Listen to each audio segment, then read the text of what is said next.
Bismillahirrahmanirrahim. Waltakum minkum ummatun yad'una ilal khairi wa ya'muruna bil ma'ruf wa yanhauna 'anil munkar. Assalamualaikum warahmatullahi wabarakatuh. Segala puji bagi Allah telah membimbing hati kita, memandu dan mengarahkan kita punya hati supaya senantiasa berpikir positif, berpikir yang baik, yang tulus, yang ikhlas, supaya bisa menikmati hidup. Alhamdulillah, alladzi anzala as-sakinah fi qulubina. Dialah Allah yang telah menurunkan ketenangan dalam hati kita, sehingga hati ini lurus dalam kebaikan, lurus dalam niat-niat yang benar dalam merancang sesuatu, sehingga mendapatkan kebaikan pada akhirnya. Celakalah orang yang memenuhi pikiran-pikirannya dengan pikiran yang buruk, pikiran negatif, yang membuat rencana-rencana jahatnya itu membebani dirinya sendiri. Alhamdulillah kita berada di kaidah ke-18 ini. Sangat luar biasa pesannya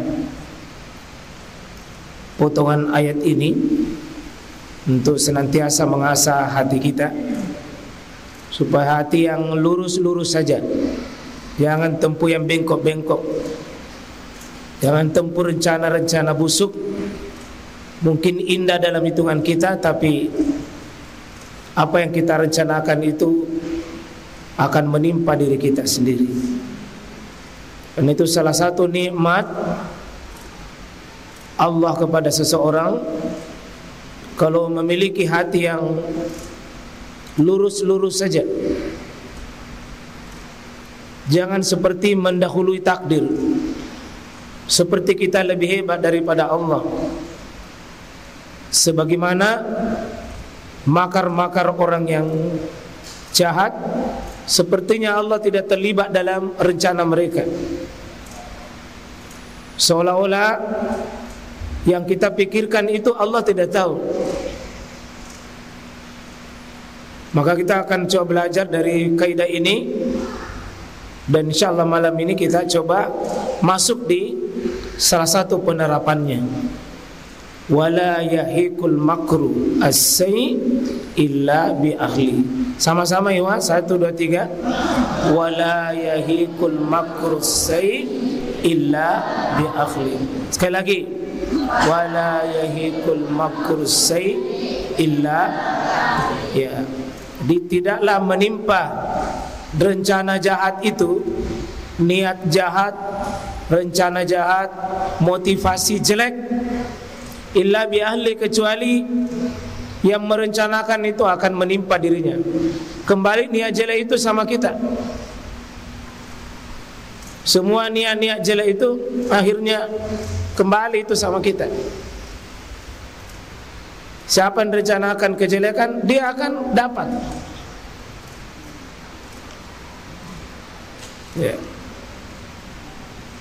Kita masuk coba di penerapan kaidah ini di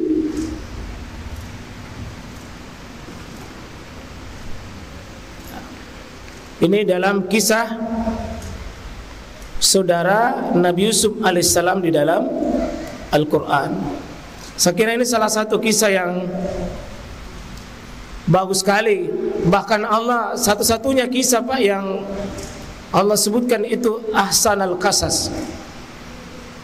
Dia ahsanal qasas artinya kisah terbaik itu kisah Quran, itu kisah Nabi Yusuf itu. Dan mungkin semua kisah yang paling terlengkap dalam Quran itu bukan mungkin adalah kisahnya Nabi Yusuf. Itu lengkap sekali itu dari awal sampai akhir. Meskipun dia bukan sejarah yang mendetail, tetapi awal dan ujungnya diketahui. Karena itu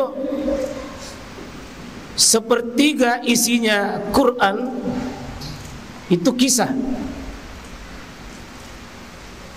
Berarti itu sejarah. Sepertiga, Pak.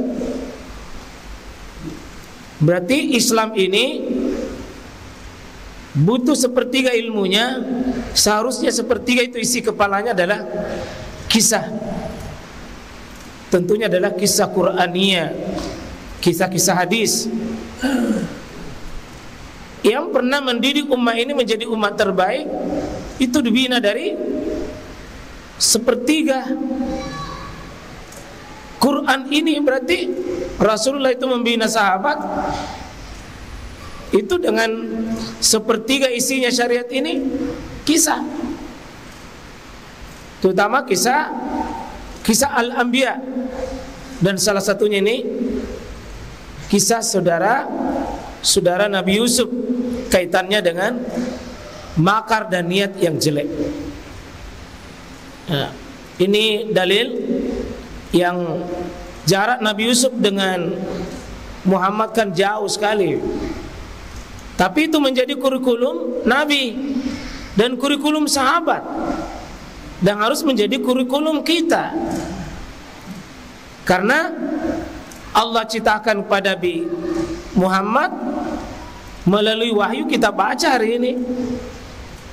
Maka seharusnya, Pak, seharusnya ini ilmu tentang kisah Nabi Yusuf itu harus ditadaburi baik-baik. Sini zalika min amba'il ghaib nuhihi ilaik. Demikian ini dari sebagian berita-berita gaib, karena Nabi tidak hadir menyaksikan itu Yusuf, tidak, tapi kami wahyukan kepada engkau. Wa ma kunta ladaihim, ya, dan kamu tidak hadir menyaksikan itu kepada kejadian yang terjadi Nabi Yusuf dengan saudaranya.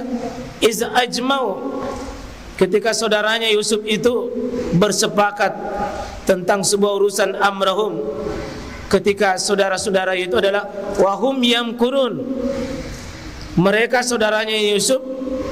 Berapa lagi saudaranya? Berapa? 11. Karena 12 kami saudara, ya. Tapi 10 yang kontra dengan Yusuf. 10 yang bikin makar ini. 10 yang bikin fraksi berbeda ini, ya. Dan bikin yang kurun. Ini yang kurun ini sedang bikin makar.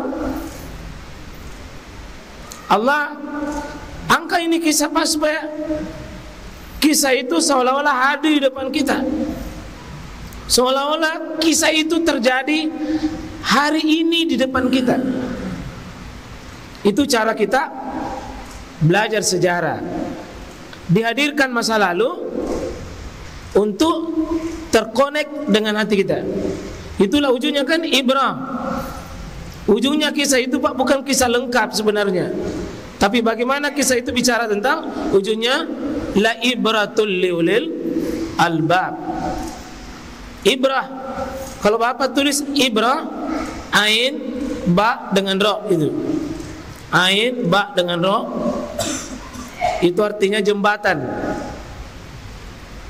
Apa fungsinya jembatan? Menghubungkan dua tempat yang terpisah.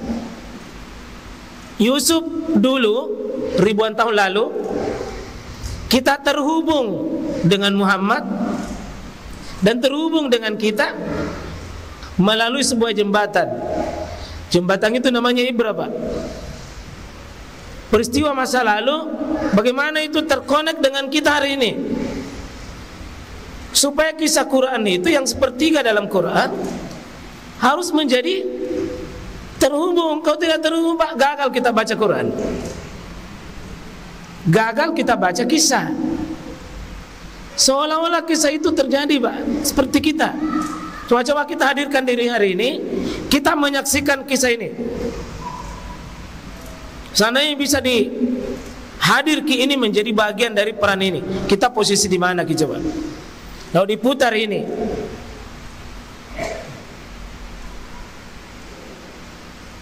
itu fungsi, Pak. Kita belajar coba kisah penerapan tadi ini, kisah masa lalu, tapi nasihatnya sama kita. Siapapun baca, ya. Karena itu ada seorang ulama besar bagus sekali. Dia seorang tabi'in kibar, gurunya ulama di Mekah, namanya Atta. Ini ulama tabi'in kibar, ulama. Beliau mengatakan, siapa membaca surah Yusuf akan hilang kesedihannya, Pak. Siapa baca surah Yusuf hilang kesedihannya. Karena ini, kisah ini diturunkan di saat Nabi bersedih untuk mengobati Rasulullah. Kejadian bagaimana dulu Nabi Yusuf dimusuhi oleh, jangankan kaumnya, saudaranya sendiri, tidak baik.